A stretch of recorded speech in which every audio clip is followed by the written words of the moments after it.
Ma'am nungaibiri. Ma'am ay ngasi su ma'am da video anova ma ay ma'am da khudol tamjage. Ay ngasi semjadoriba ay gi blog shiko. Hojosik Russia da ko Russia gi any city manung da chatpada natraga lambi gi nakanda aduga khoi building awang bagi awang ma matondo aduga khoi billboards ta su aduga khoi Russian gi khoi defense gi khoi army sing gi gari da aduga khoi isha gi private ki car or shai aduga khoi transportation chatpa public ki gari da su aduga furit ki print da su ko khoi jet se English के alphabet letter jet से सिगी jet से लोइना नप पे बको सिगी jet से हंतक Russia का Ukraine की Iran तो बुसे Russian invasion की मुगी symbol of war ने बको कोई war सिगी symbol दो को अदुगी मतंग दा इशम के हाइदी jet ना हाइनिंग इसे करिनो jet ना करिनो माना उली से अदुसी मतंग दा इशम जर के अदुगो आइगी इमाना बा कोई शु jet से यो ले बको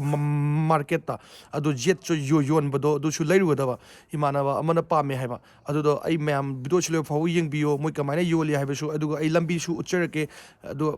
लोय फाउ यंगबि मैम थागचरी मैम अदो आई मरक थना आई मैम द किरम त हाइजगे हाउजिक से को खोगी SSLC की एग्जाम खोगी मैट्रिक एग्जाम से उसी से खोगी हाइयंग द ngaire हाइबा यारे अदु दुना खोगी मैट्रिक एग्जाम से पास होना होना मार्क वांगना होना खोगी तंगाई फदन स्टूडेंट सिंग ना लाइक से फजन पाबा यामना दरकार ओय मपुंग फाना नैनबा अदो खोगी चाही तरागे को 10 years की क्वेश्चन सिंग से फजना नैनबा म यामना दरकार ओगी नैनगदोरिबा सिंग से याम फजना मेक सेंग खोगी स्कोरिंग की पॉइंट्स फजना यावबा वेक्टर एच सीरीज की लाइक अहुम लेबको मैथ्स की जुलाई साइंस की जुलाई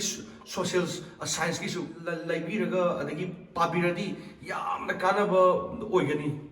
अदुगा को अखोगी हंतक नौना पुथोक्सबको यामना लेटेस्ट ओइबा खोगी सिलेबस ता बेस तौबा अदु खोगी अनौबा क्वेश्चन खोगी लेटेस्ट क्वेश्चन की को खोगी बुकलेट लेबको असिसु पाबदा यामना कानबा ओइगनी सिंग सात्र सात्री खोगी लारिक पाबा हौगलक पसिंग से असिगिसु यामना थुना खोगी रेडी दा दुम ओइबा यारनी असिगी से हेक फजना पाबिरदी सात्र सात्री सिंग को खोगी लारिक दी पाबा फजना लोइरे अदुदुगा मार्क्स यामना फंगदे गानगा खोगी खंजबसिंग दो मार्क्स याम फंगदी कमायना तौइनो गानको अदुम्बसिंग दो थोक्तनबा मोगी लारिक की आंसर खुपी से आंसर पीरिबगी मंगोंग से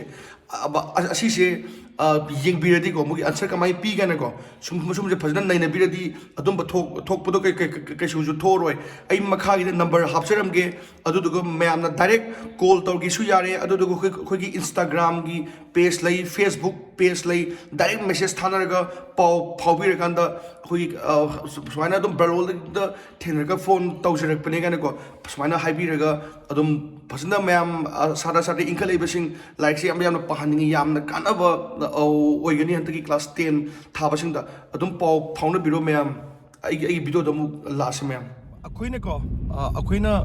hospital da chatpa aduga class chatpa aduga thabai ngang sum chatpa poche leibo sum matik me chatpa da ko akoina hojiki jet se yamna uiba ko jet uri se khogi building awang bada aduga khogi billboards ta aduga khogi jacket kumbada adagi mogi free to su ko aduga khogi gari gi maning da su yamna uiba adu sum urak padi gi akoi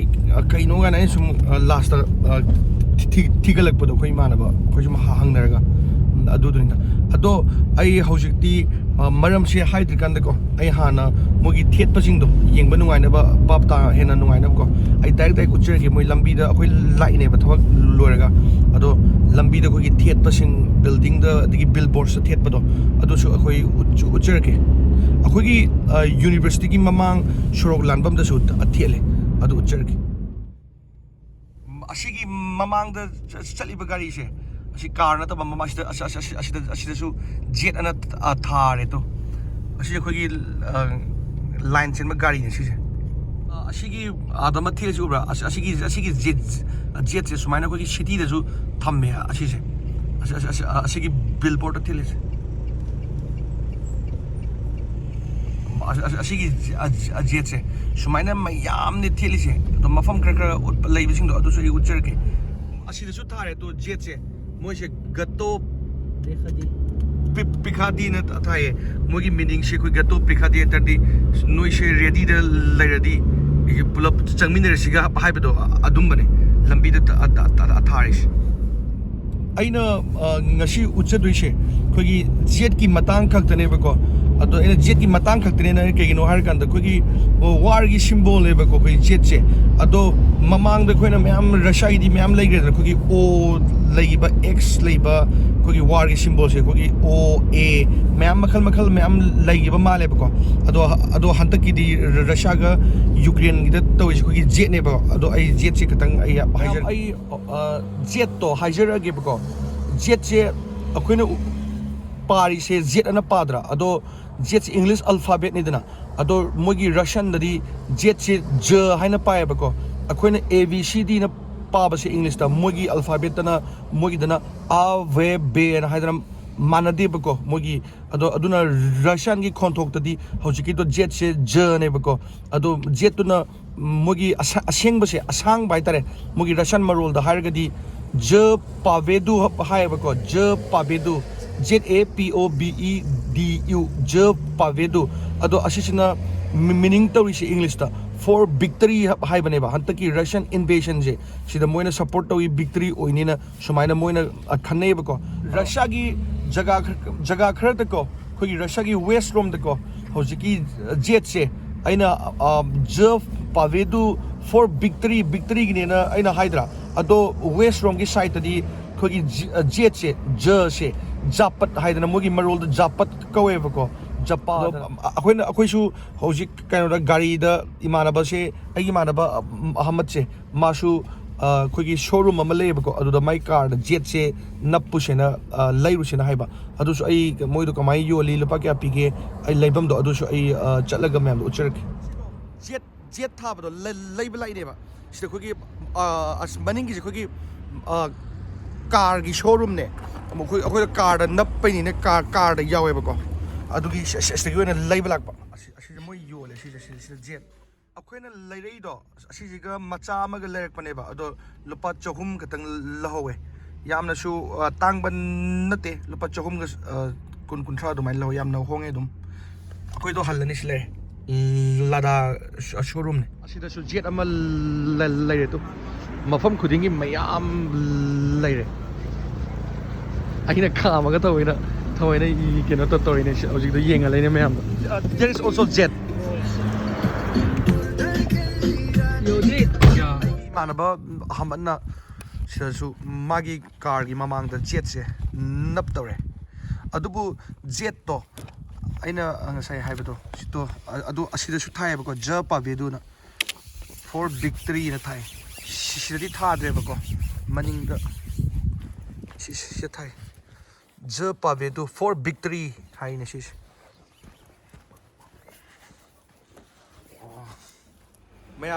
ma'am आई video से को Facebook तगी येंगबो ओइरगदिको आई account Facebook ता आई account लेते हाइदी पेज लेते फेसबुक पुदी पाई अदो आई फेसबुक ता वीडियो सुमाइना ब्लॉग थागतेबको अदो फेसबुक तगी येंगबो ओइतारगदी सोमना येंगबिरिसिंदो आइबु नुसिजबा मियोइसिंना मोइना पेज हांगागा आइगी वीडियो से आइगोंदा परमिशन लौरगा मोइना थागतचबनेबको अदो मीना आई वीडियो थागतपदा थिंगदेबको अदो वीडियो थागतप मतमदा आइगी मिंगसु हापियो हाइदी आइना वीडियो अमा सेमबाइसे कितंग मतमजु चंगीदना अदुना आइगी मिंग लिंगा दो खितंग हापियोने अदुगा वीडियो थागतपिदो याम फैयेबा यूट्यूब पाइजदबसिंग फेसबुक खतंग पाइबा फेसबुक के थ्रू दा आई वीडियो से मैम शेयर तौबीने अखोई पेज तुसु आई याम थागतचरी अदुबु आइगी लिंक फसना हापियो मैम सुम खंगननबा अदो यूट्यूब तसु मैम लाक्पियो फेसबुक की येंगबो ओइतारगदी अइना ngasi वीडियो से साइड लोशनजरगे याम हाइना यामना खंग हाइदना सेमबा नचदे अइना सिदा लैबनिना सिदा खरा उबदो जेट का थाबा गाड़ी का चेन बखत उबदुदा अइना सुम मैम सुम सेमजरपने मैम लापनर से ngasi गिदी दसुदाने याइ फरी कंग लेबांग मैम